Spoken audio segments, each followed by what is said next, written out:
포토라인을 피하며 도망치듯 찍히는 모습을 담아야 하는데 결국 국회 파행을 가져온 패스트트랙 사건의 고소고발 당사자인 한국당 의원들이 비공개 출석을 한 뒤 검찰 조사를 받게 될 것으로 보입니다. 그래서 그렇게 서둘러서 윤석열 총장이 포토라인 폐지를 발표해버렸을까요? 의문인 대목입니다. 두 번째, 어차피 조국 장관님은 모조리 공개됐다. 일부 언론에서는 조국 장관님 검찰 조사를 기정사실화하고 있는데요. 어차피 조국 장관님은 출근길, 퇴근길, 휴일 모든 일가가 파파라치 기자들에게 공개된 마당에 포토라인 폐지가 장관님에게 무슨 혜택이 가는지 모르겠습니다. 거기다 장관님 일가는 그야말로 모든 게 오픈된 상황이지 않습니까? 한국당에 유리하게 하기 위해 포토라인 폐지를 서두른 게 아닌가 의심되는 대목입니다. 세 번째, 수사 주체가 검찰개혁의 주체, 자존심 버리지 않았다. 윤석열 총장은 이 같은 사안을 법무부에 전달했지만 조국 장관과 사전 협의는 하지 않은 것으로 알려졌는데요. 역시나입니다. 조국 장관의 법무부가 검찰개혁에 강한 드라이브를 걸기 전에 윤석열 총장이 슬쩍 셀프 개혁을 내세워 선긋기와 동시에 조국 장관 수사 행보를 한 채 양보 없이 꿋꿋하게 이어가기 위한 전략적 선택으로 보여지기도 합니다. 검찰개혁과 조국 수호를 분리대응하면서 조국 수사의 정당성을 확보해 나가면서 전투에서는 지더라도 전쟁에서는 이기겠다는 의지로 읽히기도 합니다. 4. 과연 스스로 될까요? 이문정 부장검사 스스로 검찰 조직 내부의 잘못이나 문제를 해결할 수 없는 직인형에 이뤘다. 검찰 없어져도 할 말 없어 국민이 폭주 막아달라. 또한 4일 늦은 밤 이문정 검사는 피의자 조사 없이 청문회 날 전격 기소했다는 객관적인 사실을 종합해볼 때 검찰이 수사로 정치와 장관 인사에 개입한 것이라는 결론이 논리의 비약이라 할 수 있을까라고 글을 올려 검찰 내부에 대한 불신과 불만이 강하게 드러나는 대목이고 윤석열 총장을 직격했습니다. 내부에 있는 현직 부장검사도 저렇게 말할진데 지금 윤석열 총장이 보이는 모습은 쇼잉으로밖에 보이지 않는 상황입니다. 1960년생 윤석열, 1965년생 조국, 5살 차이. 계속해서 윤석열은 법무부 장관을 패싱합니다. 여러 이유가 있겠지만 5살 차이도 무시하지 못할 것 같습니다. 사시 출신도 있을 것이고요. 상하 수직적 구조에서 세월을 보낸 윤석열은 사시와 나이 그리고 선후배 위계가 큰 시스템이었는데요. 법무부와 검찰이 상하관계에 놓여있음을 아직도 받아들이지 못하는 것 같습니다. 중앙지검 특수부도 축소하라 직격탄. 윤석열 총장은 특수부 축소 등 외형적으로는 개혁의 발걸음을 보였지만 정작 서울중앙지검 특수부는 빠져있는 것을 모두가 아는 상황인데요. 법무, 검찰 개혁위는 다시 서울중앙지검 특수부를 언급했고 윤석열 검찰총장의 개혁안에 대해 법무부가 사실상 퇴짜를 놓았다는 평가입니다. 위원회는 검찰의 직접수사 축소 기조가 이어지는 가운데서도 서울중앙지검의 직접수사부서의 규모는 계속 확대됐다며 콕 집어 언급했습니다. 나이스입니다. 하버드 이준석, 이번엔 윤석열 수사 여권에 약점이 있을 것. 한 토론에 나온 이준석은 이번엔 또 여권 약점과 윤석열 수사를 갖다 붙입니다. 도대체 하버드 나온 이준석이라 어떤 논리가 있어 궁금해서 들어보니 세상에나. 이준석, 어떤 증거도 없고 어떤 제보도 없지만 확신이 있어요. 유시민 씨까지 총동원 돼가지고 평소에 합리적인 논객으로도 여유있던 유시민 씨까지 나와서 거기 거의 반헌법적 발상을 얘기하고 거기다가 민주당 의원들 하나씩 나와서 발언하고 이게 다입니다. 증거도 없고 제보도 없고 심증으로 인한 확신이라고 합니다. 큰일입니다. 저 좋은 머리를 정치에 흰소리 하는 데 쓰지 말고 경제에 이바지했으면 좋겠습니다. 검찰개혁 촛불집회 참석 전국서 줄이어. 호남과 충청, 강원 등 전국에서 버스를 타고 서울 서초동 촛불집회에 참석하는 시민이 줄을 잇고 있습니다. 누가 시켜서 참석이 아니라 자발적 참석임이 중요한 대목입니다. 윤 춘장 퇴진까지 계속 모일 것이고 자유당은 돈 집회라서 매일 못할 것이고 100만 집회는 일회성이겠지만 촛불집회는 50만씩 매일 할 수 있는 저력이 있습니다. 참고로 오늘 촛불집회에 민주의원들은 참석하지 않는다고 합니다. 이유는 정치인들이 대거 참여할 경우 시민집회라는 의미가 희석될 수 있다는 이유인데요. 아주 좋습니다. 표창원, 시민들이 자발적으로 움직이는 집회에 나가서 한국당에 관제니 동원이니 하는 빌미를 주면 안 될 것 같다. 우리는 저들과 다르다는 것을 보여주자. 든든합니다. 광화문 집회 쪽수만 타고 의기양양한 나경원 꼴 보기 싫어서 가는 사람도 많다고 하니 기대가 됩니다. 그럼 정리해보겠습니다. 먼저 태풍 피해에 마음고생 많으신 분들께 위로의 말씀을 드리며 함께 복구를 도와드리지 못하지만 참석하고 싶어도 피해 복구가 우선인 그분들을 대신해서 검찰 개혁 관련 촛불시에 참석하는 것도 우리의 할 일이라고 봅니다. 하루 이틀 한 주만 방심해도 온갖 가짜뉴스로 국민을 혼란스럽게 하고 검찰 사태를 조국 사태로 끌어내리는 이 현실이 너무나 한탄스럽기만 합니다. 진정한 시민의식으로 똘똘 뭉친 평화적 시위가 뭔지 자유의지로 시위에 참가하는 참된 조국 아시다시피 법무부 장관 후보자입니다. 피고발인 신분으로 인사청문회를 받게 됐습니다. 청문회를 받는데 관련된 피의자 유재수가 나온다는 거죠. 법무장관 후보자가 피고발인 신분으로 청문회를 받는 일은 사상 최고입니다. 자, 흥미진진합니다. 조국과 윤석열의 첫 라운드 거센 공방이 예상된다. 조국이는 장관 취임에 성공을 하더라도 수사와 관련 신분은 바뀌지 않는다. 이거 큰 문제입니다. 자, 현직 장관이 이 사건에 대해서 피의자로 남게 되면서 장관을 시작한다. 피의자는 뭡니까? 죄를 지었는지 안 지었는지 여부를 판단을 받는데 이 판단은 두 군데가 있죠. 검찰 조사와 법원. 근데 조사는 물론 담당자가 정해지겠지만 뒤에 누가 있겠습니까?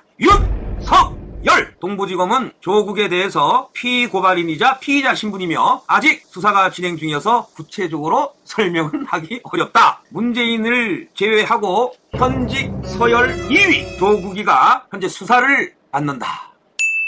여러분 아시다시피 김정숙 여사 친구 손혜원도 수사가 유야무야가 됐습니다. 재산 보전 관계도 기각이 됐고 지금 아무 일도 없는 거, 아무 죄도 없다. 김정숙 여사가 노하실지를 모르기 때문에 고리를 끊기 위해서 손혜원이는 완전히 손을 뗐습니다. 그런데 현직 법무장관이 될 조국이 피의자로서 수사가 진행 중인데 설명하기 어렵다. 이것은 뒤집어 얘기하면 계속 수사를 하겠다. 야, 이거 큰 문제입니다. 검찰은 평소에 그런 경찰, 정권의 눈치나 보는 그런 경찰이었다면 무슨 소리냐? 조국이하고는 관계없다. 그거 묻지도 말아라. 질질 끌 텐데 구체적으로 조사를 하고 있다. 또 피의자 표현에 신중하지만 고발되면 입건되기 때문에 피고발인은 피의자와 같은 의미다.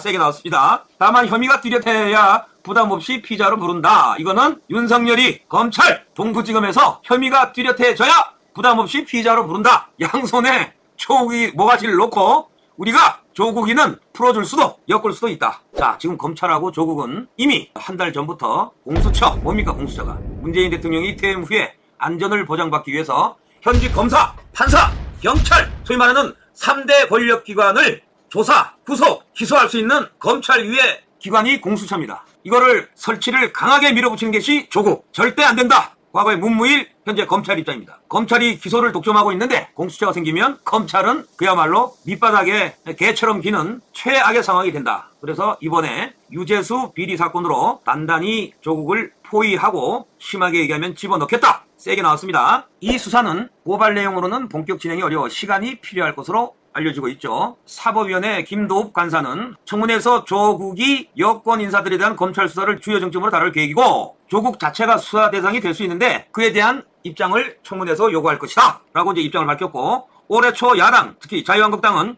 유재수 부시장이 정권 초에 권력 실세들과 금융권 인사에 개입한 정황이 있다 하고 이제 특검을 강하게 요구하고 있습니다. 실제 유재수 부시장과 관련된 의혹은 올해 초 폭로 전국 당시 민감한 정치 쟁점이었으나 검찰이 환경부 블랙리스트, 현직 정권에 칼을 들이댔기 때문에 전부 아웃되면서 그렇게 되면서 그 당시에 유재수에 대한 수사가 밀려났던 건데 여러 폭로 내용 중 일부가 사실로 밝혀지고 특수검사들은 유 부시장과 관련된 의혹을 폭로 전국을 초래한 근본 원인으로 보고 있다. 그래서 그 검사들 사이에서는 청와대 반부패 비서실 특별감찰반이 문재인 대통령의 주변 실세 유재수의 감찰 조사를 방해하는 바람에 마찰을 빚었다. 그 결과 검찰 출신 김태우 수사관이 유탄을 맞고 자리를 그만둔 것이다. 이렇게 아주 복잡하게 권력 내부가 돌아가고 있다. 그러나 친문 실세 유재수를 누가 감찰했는지는 아직 확인이 안 돼 있고 그 당시 김의경 전 청와대 대변인이 유재수에 대한 감찰은 김태우가 관여하지 않았다라고 또 헛소리를 했습니다.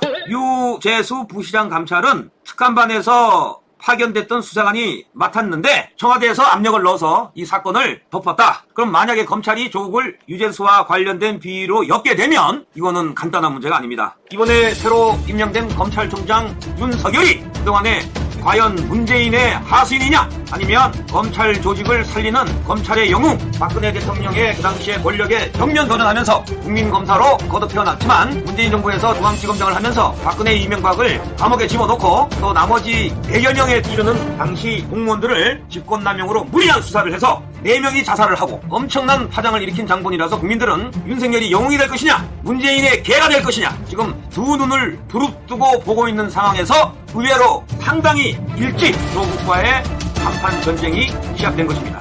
유재수가 어떻게 증언을 하느냐 여기에 여러분들 주목을 하셔야 돼요. 또 청문회 증인이 신청이 되었지만 민주당에서는 결사적으로 유재수 피의자의 청문회 출석을 아마 어떻게 살아도 막으려고 노력을 하겠습니다만은 이번 동부지검의 담당자가 이정섭 형사 6부장 이 친구는 상당히 공격적이고 추진력이 강한 특수통이다. 그래서 이정섭 형사 6부장 동부지청장 조남관 수사실이라는 윤석열이 이번에 조국을 검찰로 부르냐 안 부르냐 또는 유재수 이 친구가 청문회 증언대에 서느냐 이 조국을 피의자로 내정했다는 것만으로도 무시무시한 피바람이 불 것이다. 여러분 8월 달에 문재인의 분신 조국이 문재인의 무서운 칼 윤석열의 칼침을 맞느냐 아니면 조국이 멋진 역전승으로 윤석열의 칼, 동부지검의 칼, 형사육부장 이정섭의 날선 칼을 반대로 검찰에 돌려주느냐? 누가 이기고 누가 죽느냐? 그리고 마지막 판정, 문재인이 조국이냐 윤석열이냐? 하반기 전국의 관전 포인트로 보일 겁니다. 자, 여기서 팁 하나. 만약 조국이 피고발인 또는 피의자 신분으로 확정이 되면 이것은 조국이 법무장관 청문회를 통과하더라도 안신불수,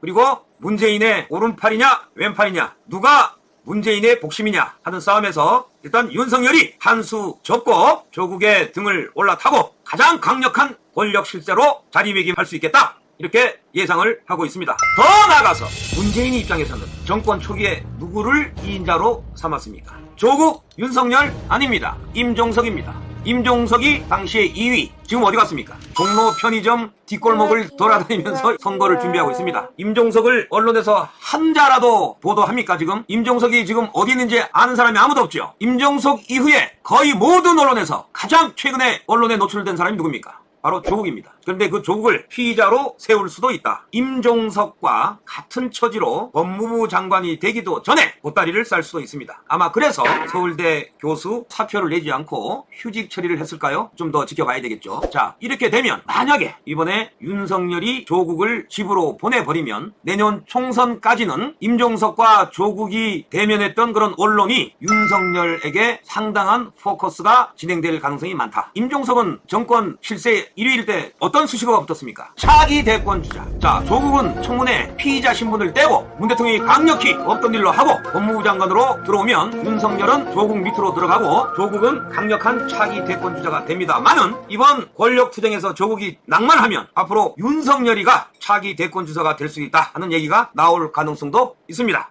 오늘 조국과 윤석열의